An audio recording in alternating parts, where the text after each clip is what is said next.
ওই জাহাদ ওই রকম না যে লাঠি ঠ্যাঙ্গা নিয়ে যাবাই বল। জাহাদ হচ্ছে বাতিলের বিরুদ্ধে। টেলিভিশনের ভিতরে নাটকের মাধ্যমে ইসলামকে অসম্মান করা হচ্ছে, মুসলমানদের দাড়িকে অসম্মানিত করা হচ্ছে, টুপিকে অসম্মানিত করা হচ্ছে, তারপরে সিনেমার ভিতরে গানের মধ্যে ইসলামকে অপমানিত করা হচ্ছে, যার কারণে বিরোধী এর বিরুদ্ধে জাতি সোচ্চার না হওয়ার কারণে আস্তে আস্তে মুসলমানদের ঈমান কমে যাচ্ছে। বাতিল শক্তিশালী হয়ে আক্রমণ করছে। আপনারা বলেন ভারতের কি ক্ষমতা মসজিদ ভেঙে দেয়? এই পৃথিবী কি মুসলমান কম? জোরে বলেন মুসলমান কম? তাহলে ভারতের বাবরি মসজিদ তারা ভাঙলো কি করে? সাহস পেল কোথায়?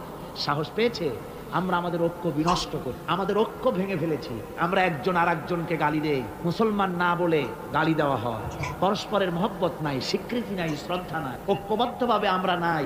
আমরা আমাদের চরিত্র নাই, চরিত্র নষ্ট করেছি। ফলে তারা বুঝতে পেরেছে এই মুসলমান